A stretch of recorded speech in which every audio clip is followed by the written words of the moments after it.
I want to say also that I am a lot like you. My parents were immigrants, and my grandparents actually had to be in a concentration camp and were refugees during the Second World War. So I understand what many of the people in the Hmong community went through, and how important it is now to be a participant in public life. I'm going to talk about several different things in the few minutes that I'm going to have, and I'm going to be available for questions afterwards. In 2012, in 2010, excuse me, in 2020, there will be another census. And that census is going to determine the number of people, but it's also going to identify people by ethnic and race considerations. And the result of the census is going to be a realignment of the districts that elect people on the federal level, the state level, and the local level. I want to say what redistricting really is. Redistricting is the reallocation of political power. So it is very, very important, because it is very important that those in the Hmong community realize that this is an opportunity for the assertion of some political power, so that people from the Hmong community have an opportunity to have their voice heard in the course of the next 10 years in the affairs of government. And how is that important? Because if there are Hmong elected officials at the school board, at the local level, at the county board, at the state legislative level, and even at the federal level, and even if there are not Hmong elected officials, that there are elected officials like myself who realize the importance of Hmong citizens and their participation in elections, that they can make a difference, in the outcome of who wins an election and who loses an election. That's the allocation of political power. And so what I want to urge you to do is to look at what you can do to be involved in both politics right now and in the redistricting process. Now, this is going to occur at the state level, at the local level, and of course, there's ways of getting involved in this. One of the things that I think very important, I'm going to direct this to the elected officials or the people who are potential elected officials. You have to be in a position where you can understand how redistricting works. You must be able to understand the mathematics. You must be able to understand how the process works to redraw the lines. And one of the things that I found was, if you were really interested in this and you became the expert, most of the rest of the legislators or local elected officials don't want to spend time on that. It's a tedious job. You have to learn where people live. You have to look at the census data. You have to look at the election data. You have to be able to make a prediction of where things are going to be. How is there concentration of Hmong communities in certain areas? Where are the Hmong communities who are the likely elected officials? If you understand that and you assert yourself as an elected official to say, I want to be on the redistricting committee, and they're going to say, well, why in the world should we select you? Because I know what is important for the whole process. I know how many Hispanics are living in this neighborhood, and I understand that. And I know how many blacks are living in this neighborhood, and how can we put districts together. That type of knowledge is the type of thing that most of the elected officials are not going to want to spend their time on. But if you do that, you can play a very important role in the allocation of power, and you can be the person who is on that committee, and maybe even the person who runs that committee. I found in the course of working on this, even if I wasn't the person who was head of the committee, if I worked hard enough and said, well, here's this proposal I'm making that's going to make sure that the farmers in this district are represented and that the people who of African American community are assured their representation. You can build that type of coalition that will be very important and will enable you to dominate that committee. So if you're an elected official, or if you're a potential elected official, or if you know people who are going to be on that committee and you can go up to them and say, I'd like to help you. That is a very important role. And one of the things that you have to understand, you have to not necessarily challenge the powers that be. My old friend from Wausau, Dave Obey. Many of the Wausau people know Dave Obey. Dave Obey was a member of Congress, and he was also in the legislature with me. And Dave Obey got very close to be the powerful people in the legislature, and they helped advance him. And I would watch him do this, and it was very, very astute the way he worked. He became friends with the Speaker of the Assembly in Wisconsin. He became friends with the Speaker of the House of Representatives, and that helped him become the most powerful person on the Appropriations Committee. He was chairman of the Appropriations Committee, one of the most powerful positions in the United States, because he knew how to do that. People have to know that you have to work with sometimes the establishment. Sometimes you can work as the anti-establishment if you think you can deal with that and displace it, but you have to understand, and you have to make those calculations on doing that. But you must have the knowledge of the subject if you're going to do that. Now, we have in Wisconsin right now a very important case coming up. In 2011, the Republicans gerrymandered this state in such a way that the Democrats will never be able to win control during this decade. This was a national thing that the Republicans did. They did the same thing in Michigan, in Ohio, in North Carolina, in Virginia, in Texas, and all sorts of other states. Democrats did it too in Maryland and in Rhode Island and in Massachusetts, but overwhelmingly it gave the Republicans control. So we brought a lawsuit that I initiated. I brought 5 friends of mine who were very interested in redistricting. And I sat them down right after the election in 2012, and I said, we've got to do something about this. And we met for a year and a half, and we were very, very fortunate that we were able to put the case together. We had 3 events that happened. We turned around and got the knowledge of the impact of what the Republicans did in Wisconsin and all over. Then we ended up seeking outside help. We wrote a letter to a lawyer in New York who sent us a law review article that hadn't yet been published, and it was written by 2 professors. And they established a formula for challenging redistricting. And we said, we have the magic bullet. And we ended up basically putting together a case which we won on the local level and which is now pending before the United States Supreme Court. We think we will win before the United States Supreme Court, and we think this will change the way redistricting occurs, where partisan redistricting occurs throughout the United States. 5 of us started this.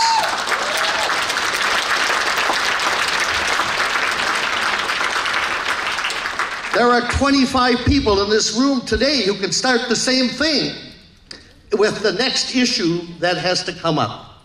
There are probably 100 people in this room who can do that.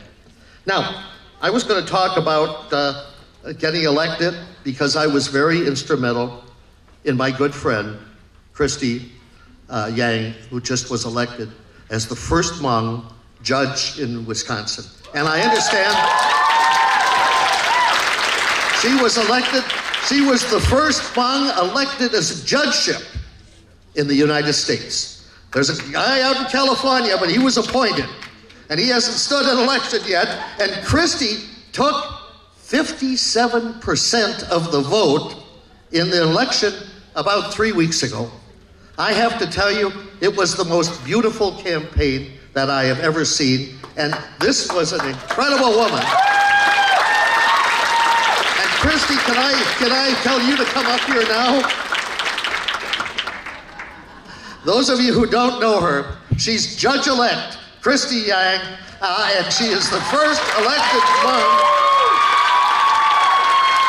I think many of you can attest to this in the room, that these are here are trailblazers, they are risk takers, and they are also the first in their positions and their roles, just like all of you, maybe the first graduating from high school, the first going to college, the first becoming a teacher or professor or a doctor. So what I'd like to do is for the next 45 minutes, have a dialogue with our panelists here about some questions that we've prepared. And then after that, we will give opportunity for each of you, if you choose to ask our panelists some questions as well.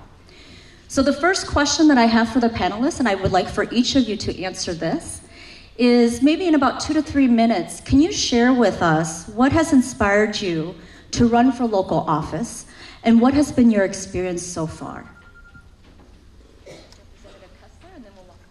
I'll start by saying that when I was in high school, I was unhappy the way the school board, the board of the student council was selected. And I was a little bit angry about that, and I circulated a petition, and they changed the way it was elected because some of the students protested. When I was at the University of Wisconsin, there was a program that all land-grant colleges had that people had to take during the first 2 years. Every Friday, we had to take military science as a program, just for the freshmen and sophomores. And it turned out that lots of the kids did not like it. This was before the war in Vietnam and everything like that. But I had been active in my Young Democratic Club, and I had campaigned for a couple of the legislators. And I was 19 at that time. I went over to one of the legislators who I worked for and said, we'd like to see if we could get this changed. And he said, well, you helped me in my campaign. Of course I'll introduce this for you. We passed the bill, went through the Assembly overwhelmingly. It passed through the Senate, and Governor Gaylord Nelson signed it into law, and we ended the compulsory military training at the University of Wisconsin. That was an initiative that I took, and the legislator was so impressed by what I did. He said, Fred, have you ever thought about running for the legislature? And he persuaded me to run against another incumbent, and he helped me get the support of organized labor, and I was able to win at age 20 and take office at age 21.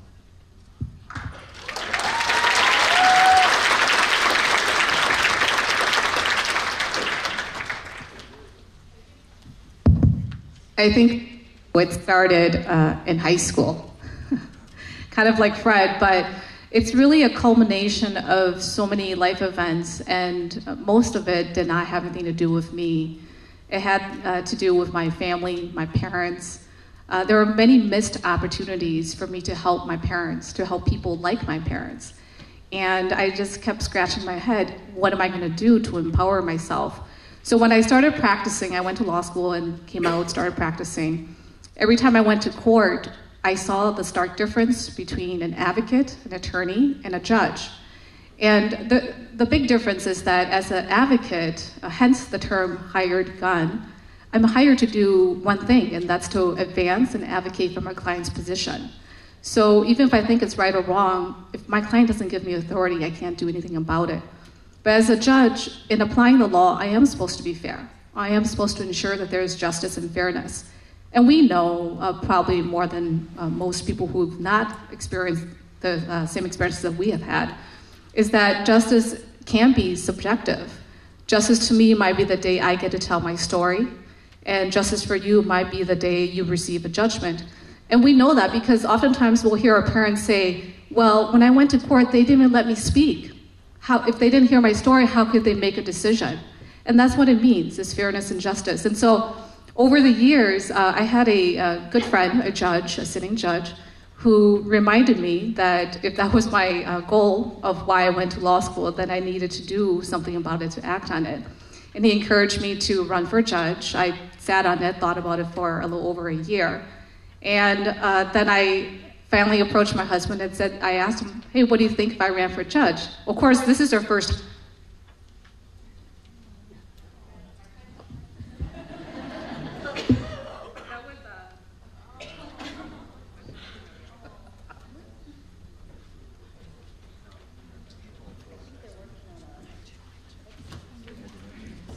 Oh, okay, we're back on.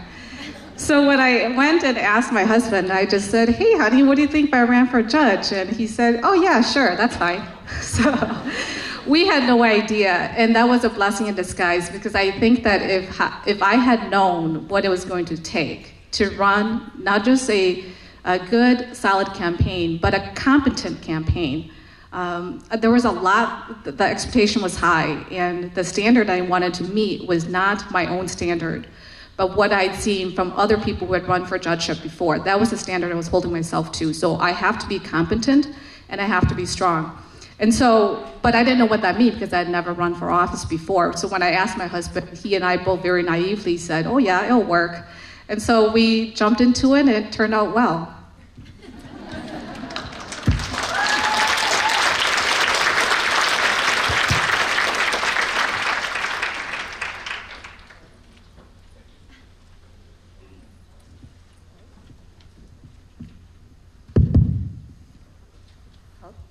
Hello. Well, good morning, everyone. I am so happy to be here to see all your wonderful faces and all the great minds that are out there in the audience. Again, my name is... I don't think they want any of us to speak. I just want to share with all of you that I'm a normal person just like all of you. Oh. I have imperfection just like all of you. I had a tough upbringing that taught me a lot about who I am. And if it's one thing that I want you to remember at the end of my minutes here, is that always understand who you are, what drives you, and what you are driving.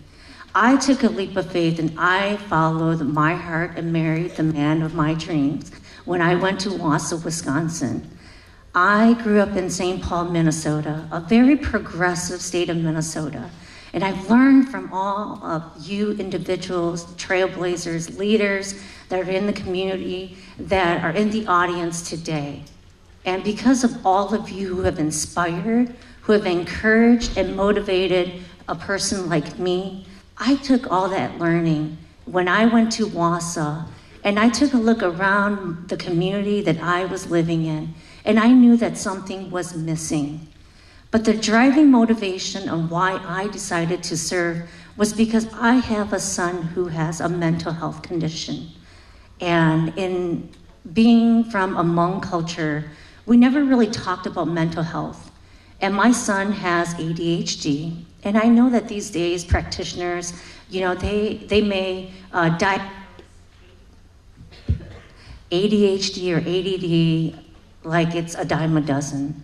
I started getting involved because as parents, we need to be very engaged in our children's academic career.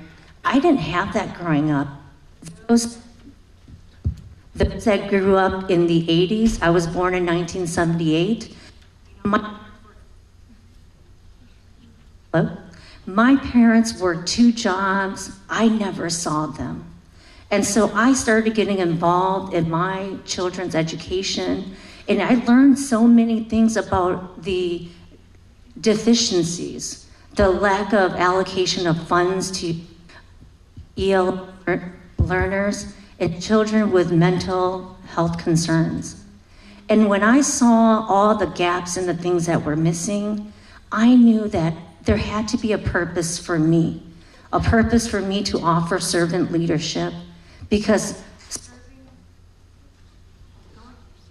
going into public service about you and having a personal agenda. It has to be something greater and more powerful than you. So my inspiration and my story to all of you is that go in there knowing that you have passion, you know who you are, what drives you, and know what you're driving. So when you are in the thick of things in policy making and governance, that you understand well when someone is yanking your chain, and you know well to draw the distinctions and understand to ask the right questions so that you don't turn people off.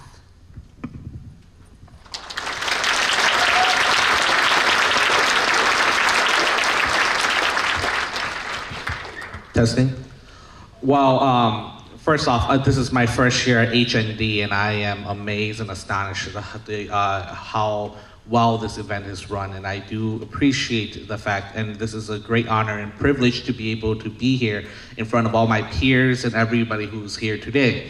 So the question was, what inspired me to run for office and what has been my experience so far? Well, I've always had an interest in politics. I've always watched, obviously, those action movies where someone's trying to assassinate the president or something. It's always been entertaining to watch. I'm not saying that I would ever do something like that, but in high school when I was taking my advanced placement, advanced AP government class, we were inspired by our teacher who was encouraging the students to run for office. And he turned to me one day, he told me, would you ever be interested in running for school board and managing a $76 million school or district? And at that time, I just pushed it to the back of my thoughts, and I was like, maybe in the future. But obviously at that time in high school, I was elected to represent my youth, my fellow Hmong peers in the youth cultural leadership organizations. And there was one specific incident that really inspired me. I remember one time coming downstairs into the commons area, we have a Hmong Pandao or a Hmong story cloth that's kind of on the wall that's encased. And I realized it was that morning when I came down from classes, I saw the dance team or the cheerleading team. They had a poster, a big flyer advertising their upcoming spring competition covering the Hmong story cloth. And that really ticked me off. So some of my peers approached me and talked to me, and they told me that something needed to be done. So at that time, I was a senior in high school. I walked into the cheerleading coach's office, and I complained to her, and I told her that it needed to be taken down. It was removed the next day, and amazingly, that day was also the day when I was watching. I was looking up Hmong politicians, and I saw Senator Mee Moore when she gave that speech, that wonderful speech where she said that you either have a seat at the table or you're on the table on the menu being eaten. That inspired me that in order for you to want to make changes or to make changes, you have to be the change that you want to see. So I decided to run for school board, and in the end I defeated an incumbent who's been on there for 27 years. And within that first year, I've noticed tremendous amount of change. You notice that the school district starts to go through this transition where they're including Hmong people, where they're including Hmong's lines, where Hmong parents are able to call directly in and go and directly talk to a Hmong individual. So just the fact that by having diversity on the board, you realize that there's changes and it creates discussions, and you start to realize that these are discussions that has been long overdue. And in 2016, when I was elected to the Marathon County Board, I realized that a lot of our county board members, they do not know or understand what it is or what it means to be Hmong. And I realized that you have to be, as a politician or an elected official of color, you have to spend that time to educate, to tell them our story. And oftentimes, our elected officials who are non-Hmong are very ignorant of what the Hmong story. And that continues to inspire me to continue to educate and explain to our other elected officials what it truly means to be Hmong and a product of refugee.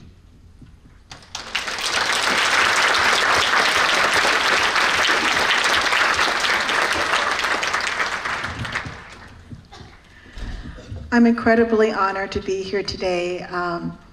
I've been to many HND conferences, always been very excited about HND conferences, and have sat where you're sitting today and watched many people, pioneers, trailblazers, speak on panels like this, and have always been inspired by them, by the change that they make, by the progress that they create for other people.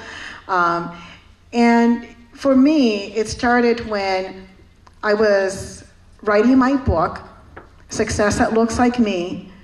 And as I was writing this book, it took me on this journey. It took me on a journey of self-discovery, and it took me on a journey to find a purpose. And as I was working on this book, I also met lots of young people like you, who really spoke to me and said, we're looking up to people like you to really make sure that we have the opportunities to prosper.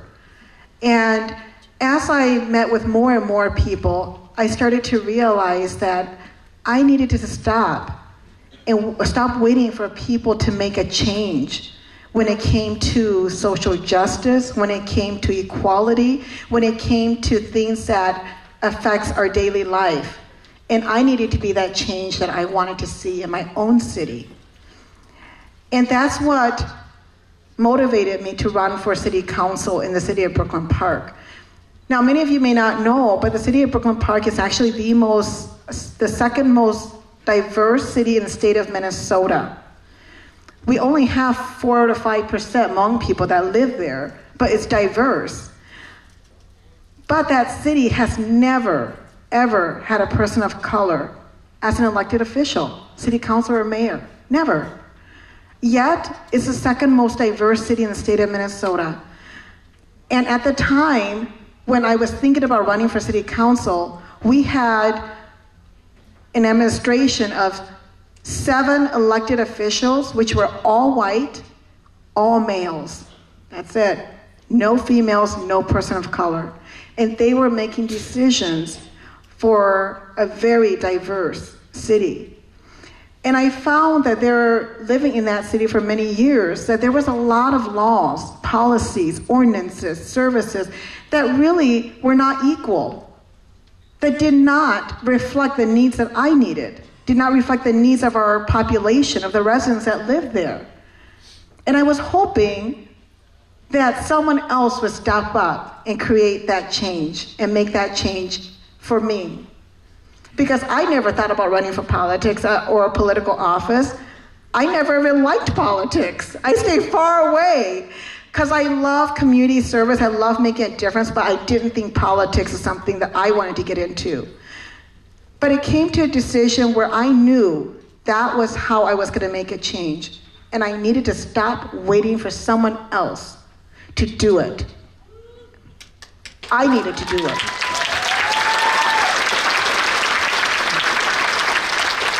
We always talk about empowering people.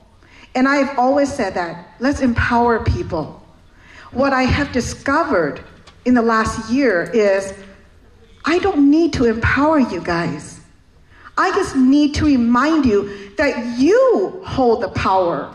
You really do. You already have the power to make changes. You just have to be reminded of your power. So that's why I started on this journey. I'm so happy that I did. Because as some of you may know, we are shaking up City Hall.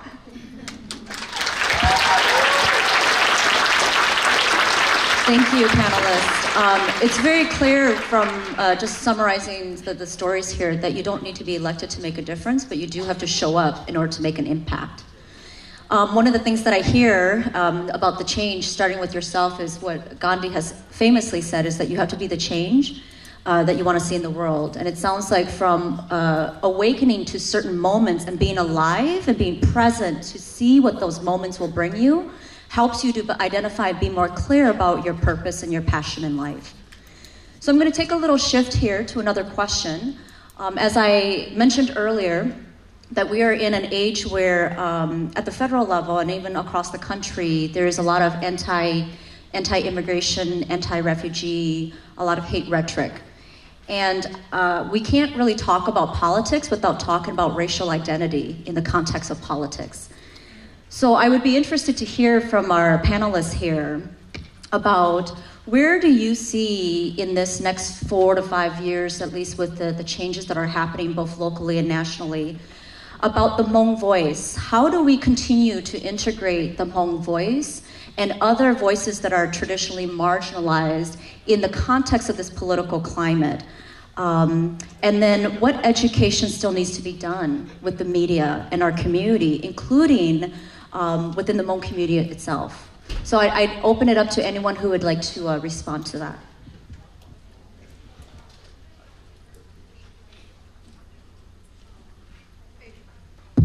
I think in my role as judge-elect, it comes with great responsibility, and that is to be fair in applying the law.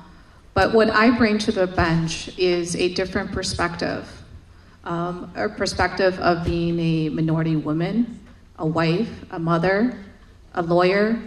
So all of these, and a former refugee child, so all of these perspectives enriches, or I hope, and my intention is that it will enrich the knowledge base on the bench. And so I think that one of the things that I found out in campaigning is as I go through each community that make up Milwaukee County, it became obvious to me that we all share an interest, and that is that we just want fairness. We all want fairness, despite our skin color, despite our socioeconomic status, because at the end of the day, if we end up in court, we want it to be treated fairly. And that can be said about my parents, that could be said about my African-American neighbor. It's just a common theme, and once you understand that, the other thing too is that understanding is one thing, but appreciating it, feeling it in your fiber, when you witness it, when you observe it, and you understand what it means and it tugs at your heart, that's when you can hear that voice. And that voice is a voice that transcends culture, race, and gender.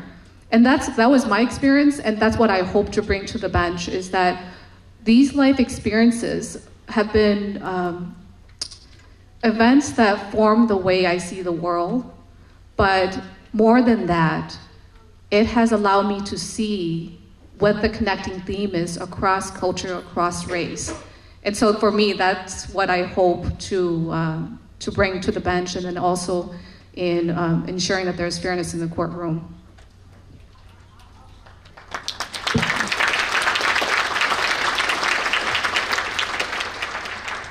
I believe that in the last decade, we've all been having intentional conversations about the injustices, the inequities, and all the disparities that are in our communities.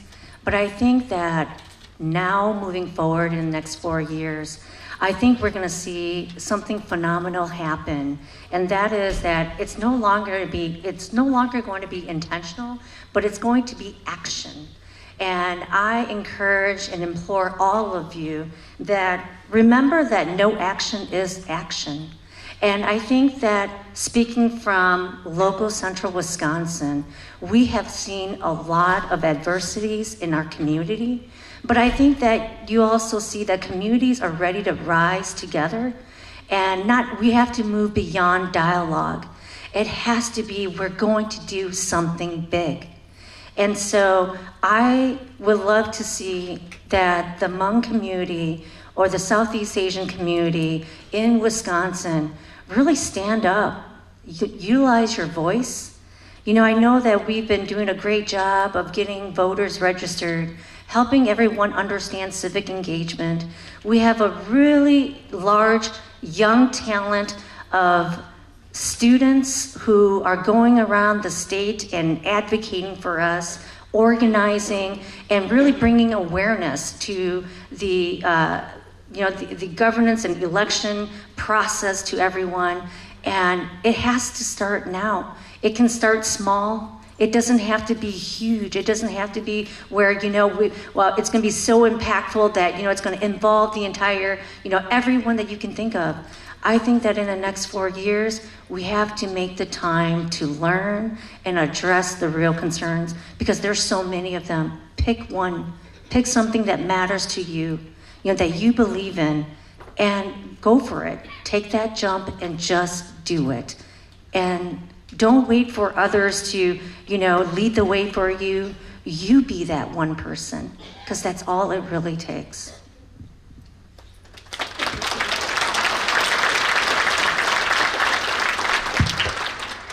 So one of the ways, especially we're living in a time where our voice is needed more than ever. I strongly encourage everybody in this room, especially those who are of legal age 18 or older, to join a standing committee or committee in your local, whether it's a local government committee or whether it's just a nonprofit organization.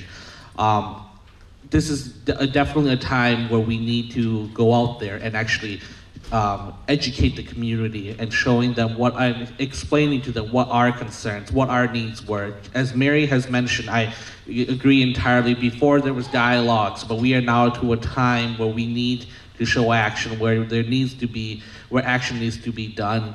And that is a time period where we are now. And I encourage everybody to participate in their community, whether it's volunteering, whether it's sitting in committees, whether it's hosting events, educating the community, even speaking at the public speaking portion of your county board or city council or school board meetings. Just showing up and staying engaged, that is the most important part right now. Because we have to remind and constantly educate the community that as refugees and as immigrants, we are part of this community, and this is our home. And we need to educate them about our story and remind them of the story that's slowly being untold.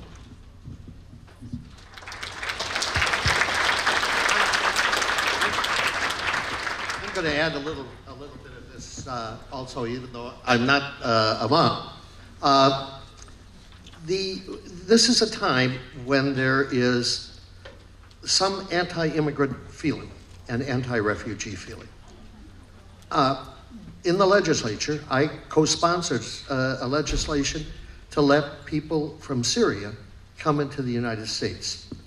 I hope my friends in the Hmong community join those efforts to let other refugees come in to this country. We're not alone. My grandparents were refugees, my parents were immigrants. I know that. But I want to also say this. When we started working on Christie's campaign, I was a little bit afraid of this anti-immigrant sentiment. I don't know if many of you have seen the advertisement that Christie, her first advertisement, she did about $40,000 worth of, $80,000 worth of TV in what was one of the most beautiful and effective advertisements that I have ever seen for a political candidate. I think it was probably the best that I've ever seen. Christy, I'd rather you tell what that said, because you can say it in 30 seconds better. Yeah. So I was blessed to have just an outstanding senior consultant who is a media expert. He basically told my life story in 30 seconds, which is almost impossible to do. But the theme is not that, the big theme is not that I'm a former refugee child. That wasn't it. That was my story. But the theme that resonated with anyone, whether you are Black, white, Hispanic, Hmong, Chinese, was that we want people who work hard. We want people who are accountable for themselves. If they want something, they're going to work hard, they're going to learn, they're going to apply themselves. That was the message. And the backstory is that, yes, I learned that from my refugee experience. So the commercial was, it showed me and my family when we had just registered to come to the US, and we took our pictures. And if you guys haven't seen it, you should check it out on YouTube. But basically, it talked about my life story. But the theme that transcended all of these factors was that we want people who are hardworking individuals. And everyone, no matter which party line you fall on, will agree. We do want people who work hard and who have values, and that's what it was. I want to say a little bit more about that. She won't say this. It started out with one of the best political opening lines that I ever said, that I ever heard. Christie said, "The first words I heard in English when I was a refugee, the first words I said was, 'Pepsi, please.'" And then it said, "That was the sweetest taste I ever had." Well, I have to say, went with Christie the Friday before the election, and we went to a number of fish fries in Milwaukee, which is a big tradition in Milwaukee. We went to 1,000 people at the various churches and community groups. About every fifth person said, "That's the Pepsi Please lady." They remembered that ad. That was probably the most effective ad that I have ever seen. Well, instead of Kylie Jenner's commercial, they should have ran my commercial for Pepsi.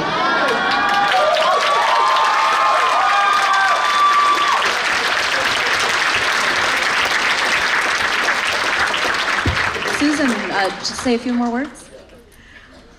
So, one thing that I have discovered as an elected official now is that, as a constituent before, not being an elected official, I really thought that elected officials, some of them, which is kind of true, but now I think less, is that I thought that elected officials they only cared about people and companies and agendas that were big. That they weren't going to listen to little me, or they weren't going to listen to people like me. And that's something that I really have had a mind shift in. As I got to know more elected officials, as I got to get to know how things work in my city, in the state, and even at the federal level, what I have found is that that's not true. People can make a real difference, but it's about, one, is that we have to realize that we can be a voice, we can make a difference, and that we need to align our goal with someone who is in a position, whether it's an elected official or not, that already is passionate about that same agenda, that same goal. And then together in a partnership, that's how we make real changes. That's how we make policies. That's how we fight for change. And so one thing I would encourage all of you to do is that if there's something that you're passionate about, elected officials throughout the United States are always looking to hear from their constituents about what you care about and how we can make change together in partnership. And so all you have to do is go and talk to your local elected officials, your state or your federal elected officials, and say, this is something I really care about. But find someone who already kind of aligns with that similar goal. And propose something that is doable. Work with them, because that's how you get real changes done. And so I encourage all of you to do that, to really make an impact in your city, in your state. When I went to Washington, D.C. a month ago, I met with our U.S. Congress. And as I was talking to these federal U.S. representatives, I was astounded by what they said to me. I spoke with our U.S. Senator, and she said to me, "Susan, I want to let you know that I depend on local officials like you, our city council, to tell me what people at the grounds level are thinking. Because I'm in such a high position and I represent so many people that I don't often hear what's happening at the local level, what people are really thinking, what they're concerns about. And I depend on you for that information. That's how I make policies at the federal level." And I was just shocked, because I really thought, what could I bring to the table as I met with her? And for me, I depend on my residents to tell me what they care about. I depend on the partnership with them to fight for issues and changes. I can't do that on my own. So that's a power that we all have.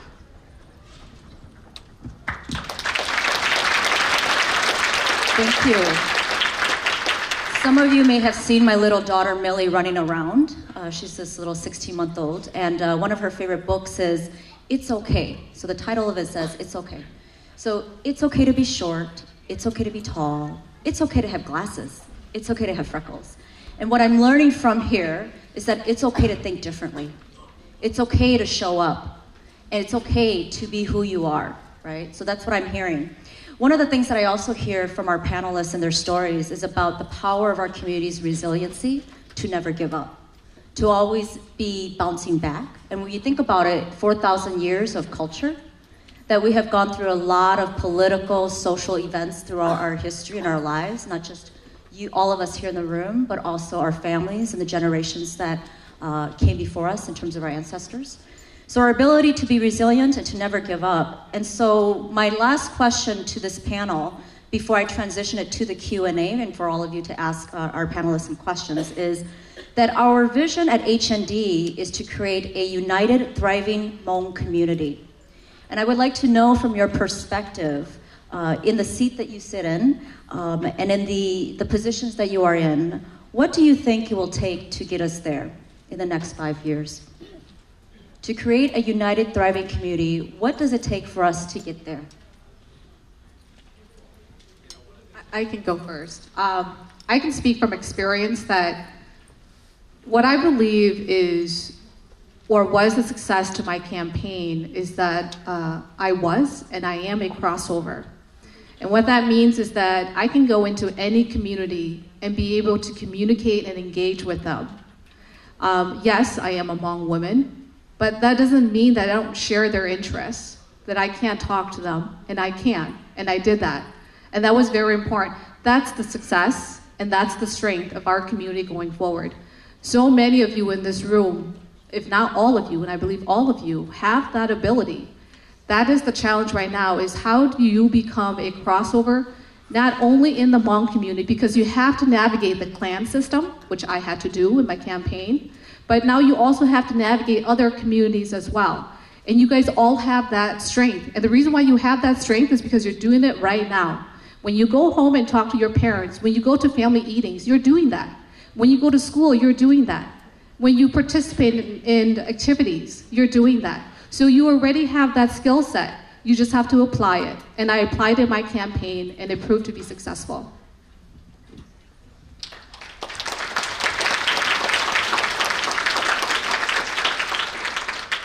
From my perspective, having a united, thriving community means that, we really just have to come together. And I want all of you to understand that the lives we lead, it is not easy.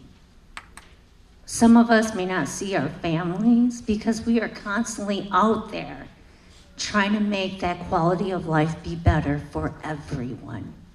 So do know that in order for all of us to have a strong, united front, we all have to be contributors to that wonderful quality of life that we are looking for our children, our future leaders, for one another. And all I can add and say, don't be terrified by the challenges. Be that mouthpiece. Be assertive enough to stand up and say, you know what? I'm going to have that inquiring mind, and I'm going to ask the right questions to better understand what is going on.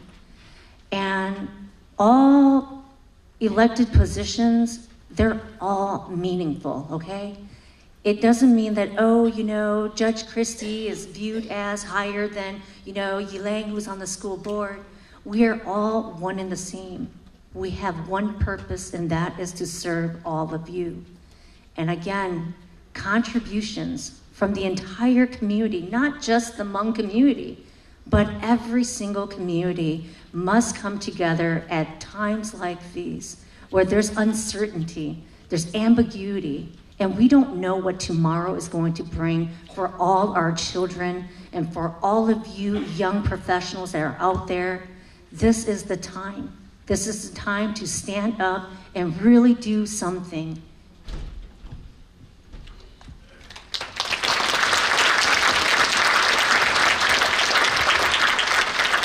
In order to create, in my personal theory, in order to create a united, thriving community, I believe in two things. One is getting involved, and two is inspiring others.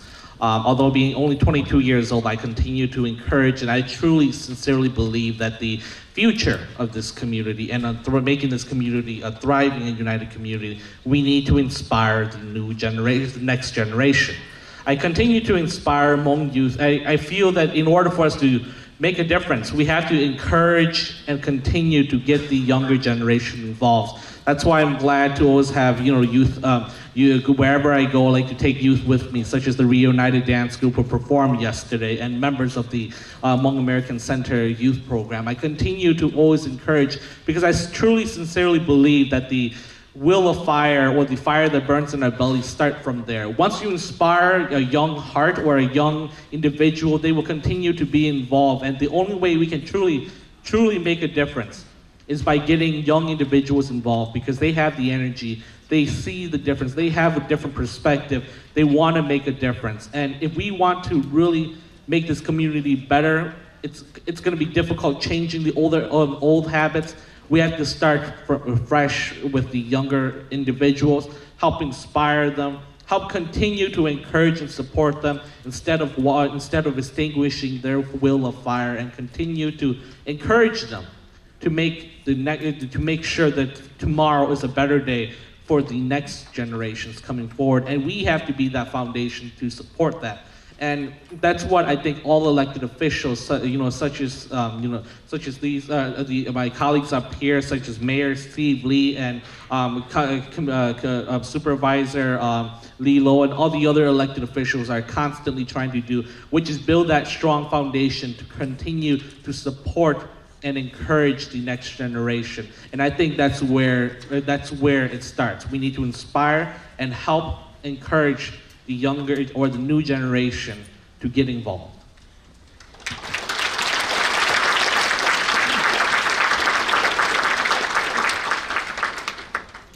For me, it's, there's so many things that we can do, so many things. But one of the simple things that we can do is really just support each other. You'd be surprised how just the simple things that you do, the simple support that you give someone could really make a difference in their life.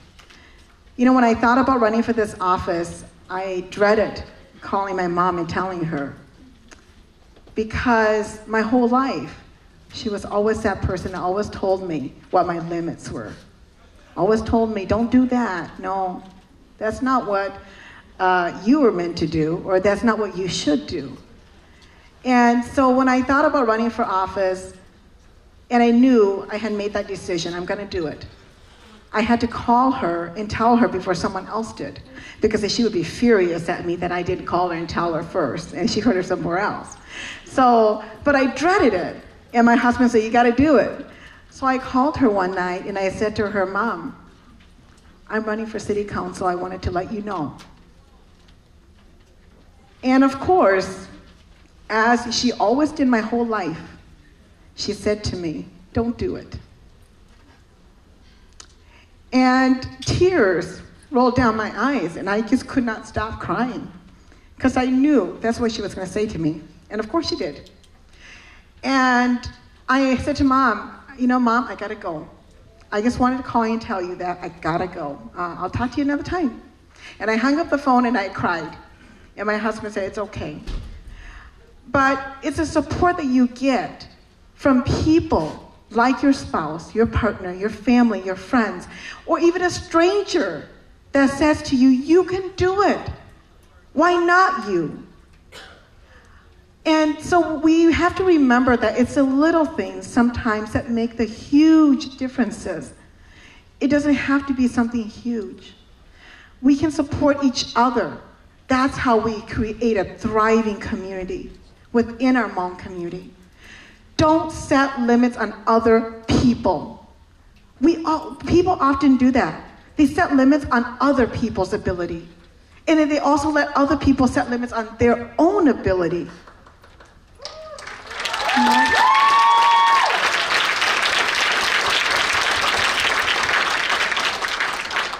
let's support each other, because anything is possible.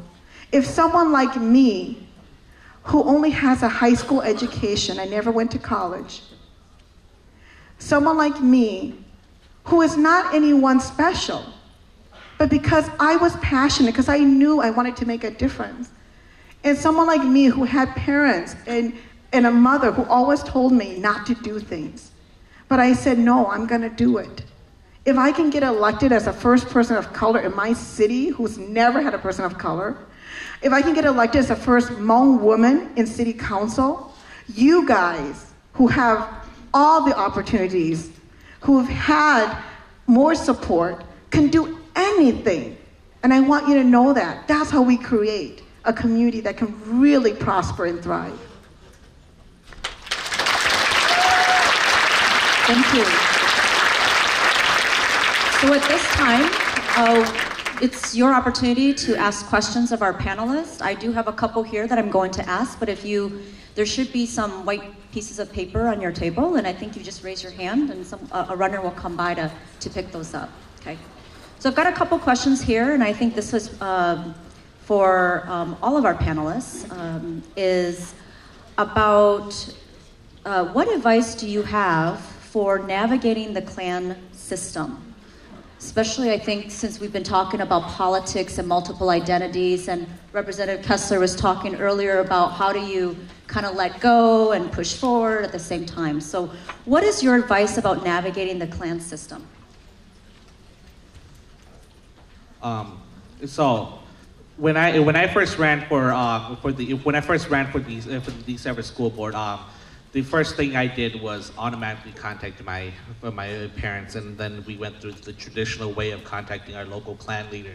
And then they went on from there, where they contacted their state clan leader and the national clan leaders. My advice is to have thick skin. There's going to be times when some of those individuals will insult you, and so there are times when they will criticize you, and there are times where they'll give you advice.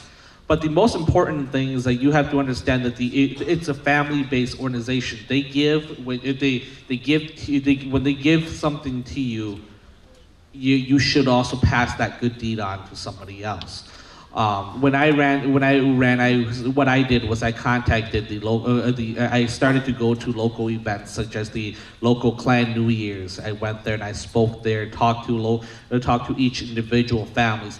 What you really need to know is that you just need to be able to communicate with them and speak to them about your ideas. And here's another part, especially for our younger generations: you need to learn how to speak Hmong a lot more fluently. I wouldn't consider myself someone who can speak Hmong fluently, but I've realized how beneficial it is as well when you can communicate with them. We are kind of living in a time where our older generations and our younger folks are not able to speak the same language, and it creates confusions, and sometimes it creates problems. But I've realized that once you're able to speak the same language and you're able to communicate with them your ideas and your theories, usually the clan systems are very supportive of you.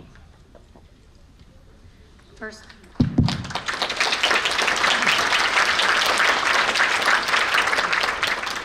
Cú sáng của cho nã chật xí ha cho lâu ha chân chính sáng ha cho nó cho ô nhau hú khó audience nó có mấy thọ rằng xí đó cú nó chẳng bắt cú hay cho lùi it might not come off the right way. There are things that we need to confront about our clan system, and I'm here today to be very honest with all of you.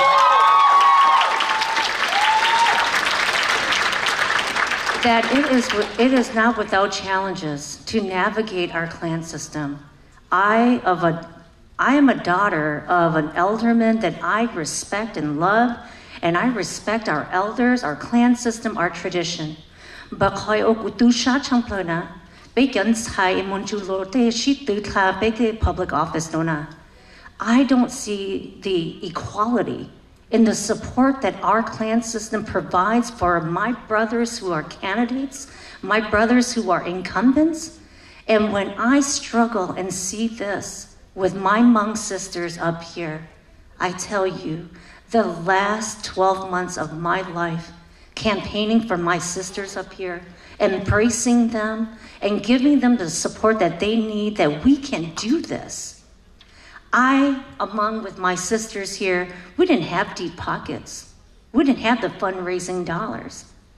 I can, in a very humble way, me with a person that has a lot of humility, I can say, we need to confront this. I can't believe that my brothers can go around the country to every clan organization and be able to fundraise thousands and hundreds of thousands of dollars. But you have your Hmong sisters here who work and knock every single door, pass every single literature. So I ask our clan system, I ask my elders, when will we see that change? When will I not have to try to navigate that system to receive your compassion, your support? And that's my feedback for all of you today. This is the Hmong woman perspective of navigating our clan system.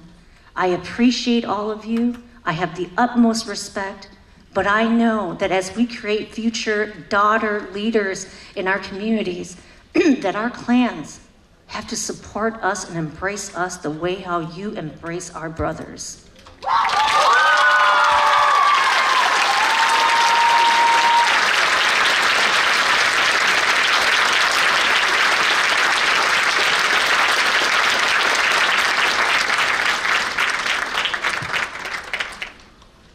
In my race, I definitely do see a difference in the way that our Hmong community and our leaders in our community support our Hmong men candidates in relations to our Hmong women candidates.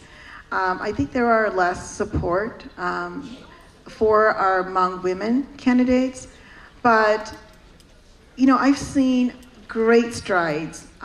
With any community, there's always going to be time when it's progressing to where we want it to be. And in my experience, this is just from my own perspective and my experience, is that when I decided to run, our Hmong community and our Hmong clan leaders and our 18 council leaders in Minnesota, they were extremely helpful and supportive of my candidacy. They fundraised for me. They came out to all my fundraisers. They supported me by doing door knocks and phone banking for me.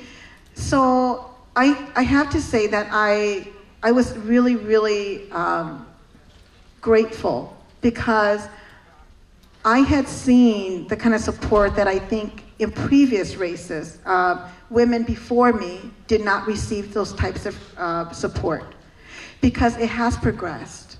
And I'm very thankful, because it's women before me that ran for offices that built that level of support, so that when I came along, I was able to piggyback and take some of that benefit from what they have built already. The networks that they have built, the alliances that they have built, and also shown our Hmong community that women can lead and women can win races as well. And so I'm grateful to all the women before me that did that.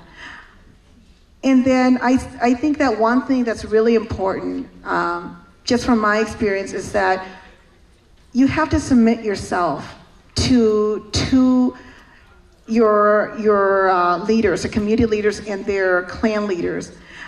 Respect them and take in their ideas.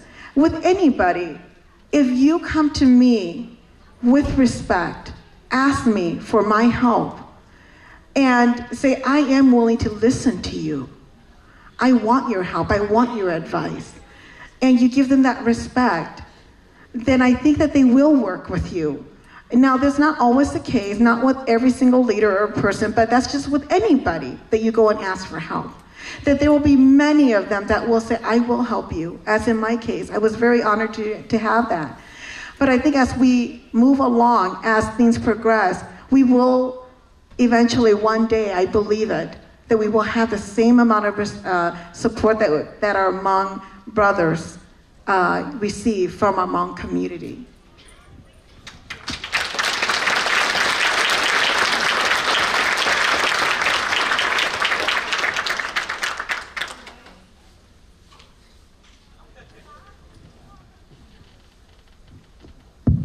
in my experience, I am forever grateful for the support of Susan and Mary.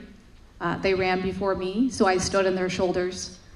They reached out to me and asked me how they could help me.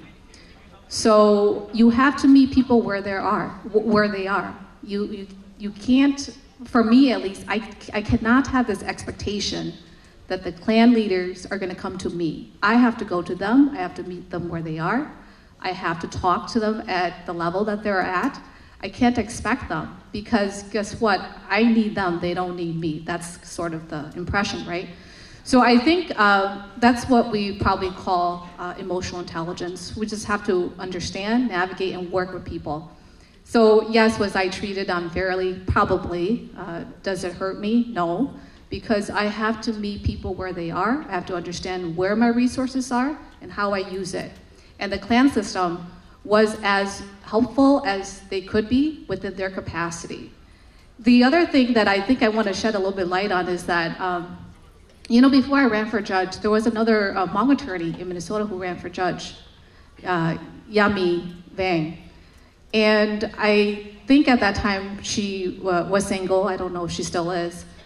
But I think that, and I can't really speak on her experience because I'm not her, but I think there's also a difference between a married woman and an unmarried woman. The support I received from the Yang clan, because I'm a Yang, and from the Tao clan is just immeasurable. I mean, I cannot thank them enough for what they did for me. But I can't imagine for her being a single Hmong woman running and having support, if even, from only her clan. So the strength I had was that not only did I have one clan, but I had two clans to do work for me, to donate and do all the other stuff, important stuff, to make this campaign successful. So those are things that not only do we have to look at gender, but now we're gonna have to look at marital status, right? And how we unfairly treat candidates, Hmong candidates, because of their marital status. Maybe they're a divorcee. Things like that, that's unfair and irrelevant. At the end of the day, as a lawyer, my question always is, my question on whether I use information is irrelevant and is it helpful? And if it's relevant, then I will address it, I will assess it, and I will use it in the way it needs to be used. But if it's not relevant, then I don't care, I move on. And I think that's part of my message of what I mean when I say you meet people where they are. You cannot expect them to come to the table and do things your way. Because again, the question is, do I need them more or do they need me more? And when you're running a campaign, you need a lot of people. So you have to meet them where they are. Thank you, panelists. So let's move from these questions that have been focusing on Hmong culture, identity, and politics. And there's a few questions here that are related to strategies and action steps. So I'd like to move us there. I'm just going to summarize all these questions into one question, which the nation, geographic to age, gender, employment status, regions as well. And so oftentimes in the Hmong community, we may not be politically aligned on certain issues. We may not even want to vote for or support another Hmong politician that is running for office. And so the questions here that I've received is about, with the diversity of the Hmong community, how do you then reach out to individuals to really motivate and inspire them despite misalignment or non-alignment in terms of issues to moving the community forward? So this is for any of the panelists to respond to.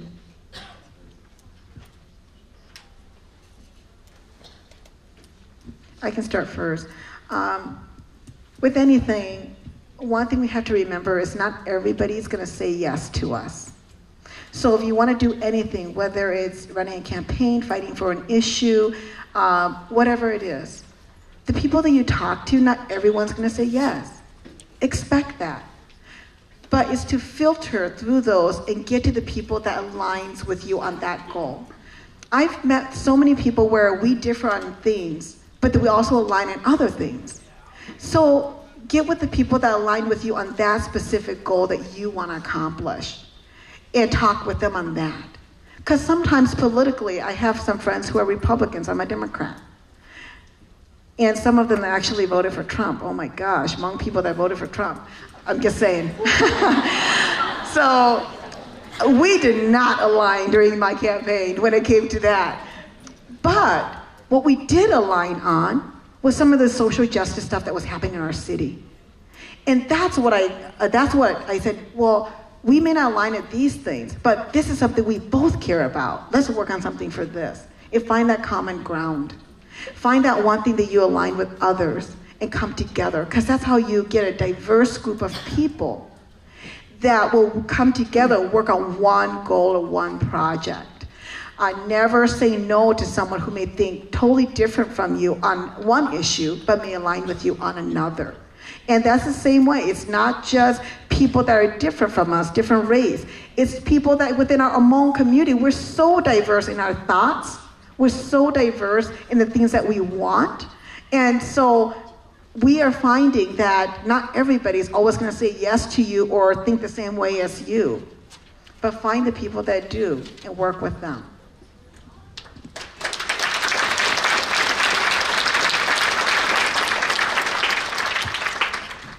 Great, thank you. So I've got two more questions here before we end our session. This one is related to our conference theme, Power of the Past and Force of the Future. Please share, panelists, what does this theme mean to you? Power of the Past, Force of the Future. And I'd like for each of the panelists to respond to this. Well, I'll try to answer that. I can't answer a lot of the internal Hmong issues. But I have to say that politics is very, very important. It's going to determine a lot of the decisions that affect your life. When we have elected officials here, they are going to have an impact on the future. You should be talking to the elected officials. You should talk to the county board member and say, have you talked to the sheriff and seen how many Hmongs are employed in the sheriff's department? You should talk to my friend Judge Yang and say, you should talk to the county clerk of circuit court and see how come there are no Hmong clerks of court in here. You should talk to the school board people and say, are there Hmong teachers? Are there Hmong janitors? Are there Hmong heating specialists? How many people are employed? The opportunity that political leaders have is to enhance the economic status of the whole community. One of the things that was very interesting that I found over the years that I've been in public office is in the black community. Most African Americans in the greater Milwaukee live within the city of Milwaukee. Why? Because that's where political power rests, and there's a number of African American city councilmen, and they make sure that there are African American police officers, firemen, and city employees. And I think that is a very important step for enhancing the future, both for economic development for the community, also even for private contracts with that, but also it creates for us a bench of choice for the future candidates that we can have from the Hmong community.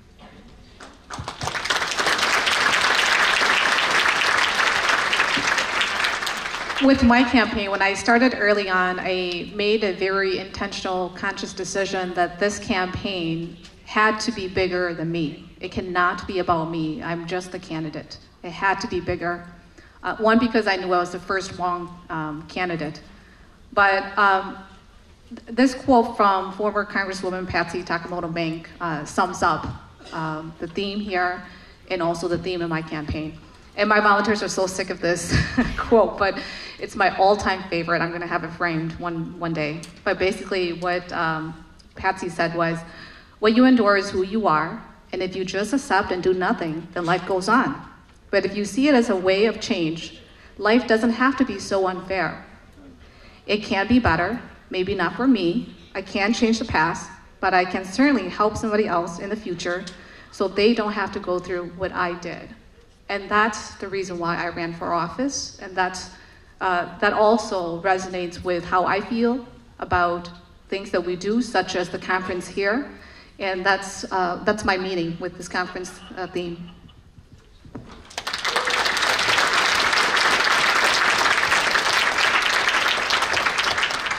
When I think about the HND theme, power of the past and the force of the future, I think about, not throwing the baby out with the bathwater. I think all of you have heard that before. But that, to me, tells me that the lessons learned from those who have gone ahead and those who have helped our community to thrive and create emergent leaders like all of us and all of you out there in the audience. It makes me think about when they've already gone through the challenges. And I remember myself being a Gen X, those that were older than me, those that rocked out in the 80s, those that are out there right now. You've already made the mistakes and you've already laid out the blueprint and the foundation for all of us. And I would encourage those who are the generation Y, Z, the digital babies out there, things are so much more efficient for all of you now. And I think that as you take a look at the power of the past, those that have laid the groundwork, those that have, broken down barriers, I think that now you have the opportunity to seize the opportunity, and the oyster is yours. And it's up to you if you're going to eat it or not.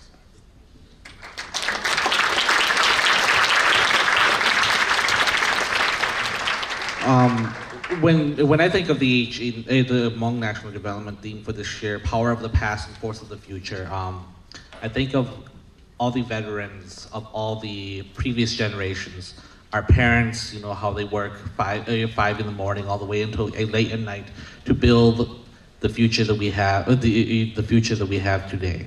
I think of all the sacrifices that our veterans and all those who has gone before us, every blood, every tear, every effort that they have done to get us to where we are today.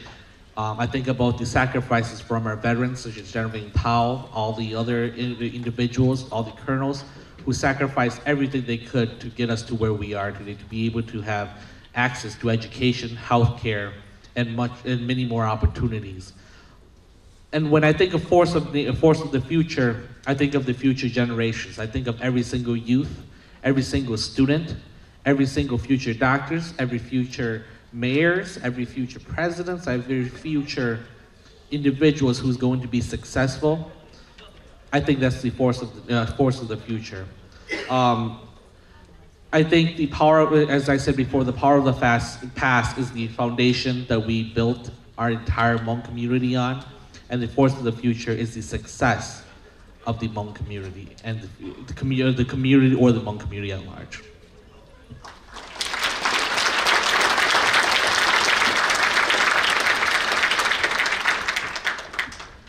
When I think about power of the past, I'm reminded of a story that my mother-in-law often said to me, which was that don't forget who you are and the blood that runs through your vein. Hmong people throughout history has always been courageous warriors. They have been rebels because they fought against oppression. They fought for freedom. They fought for a better future. That's who we are. And we cannot forget the power that we possess. We cannot forget the ones before us that fought so that we can get to where we are today. As we're breaking new glass ceilings and as we're overcoming new challenges, don't forget that there were hundreds and thousands of people like us before that broke those glass ceilings, that overcame those challenges in their time so that it progressed to where we are today, where we are able to continue with more challenges and more glass ceilings and keep breaking those things until we are able to do what we dream of doing, accomplish what we want to accomplish. So one thing is to always remember, for me, I instill on my kids to always remember the people before us. People like our ancestors, people like our parents and our grandparents and General Vang Pao. People like are the first people that came to the United States and were able to get elected into office and fight for us. People like today, like President and CEO VANG of HAP and HND. She set the groundwork for people like me as a woman. People like Gajo Gong Ta, people like Senator Ming Moa, Muto, Michael Yaha, Muto, I can name a million, but it's people like Steve Lee, who's here today with us. He was a council member, now he's our newly elected mayor of Elk Grove. People like Senator Phong Ha and activists like Dun Se Hyung, and people like our Representative Sai Tao, Blong Ya, who was a council member in Fresno. There were so many people that laid the groundwork, that they broke ceilings, glass ceilings. They overcame challenges of their time and built for us to be able to accomplish more. Never forget those people, because you will learn great lessons from them and draw great power, great energy and support from that. So that even in times when you think, this is so hard, I don't know if I can do it. And you draw on the power of our past, of the people before us that courageously fought for things, and that you must continue that. The force of the future, all of you, all of us in this room, no matter how young or how old you are, you can make great changes. You can accomplish great things. Because we have built up all this support. We have built so that the future, all of us, we're the force of that future. We can accomplish more. We've built up to this point so that we can do more. Thank you, panelists. Unfortunately, we are ending our time. We are at the end of our time, and we've received a lot of questions, really great questions. And so what we are going to do is have a request of our panelists to perhaps compile that and maybe even answer those offline, and then find a way to get it back to all of you as attendees. So as we close out the session, I just want to say thank you so much for our panelists for being here. Your stories have definitely inspired me. I know I can see from the faces of the audience here as well that it's not just been inspiring, but it's also a reminder to us about our Hmong identity and culture and our ability to be resilient and to really embrace the strengths of our culture to move forward into the future. So thank you so much. Please give our panelists a round of applause.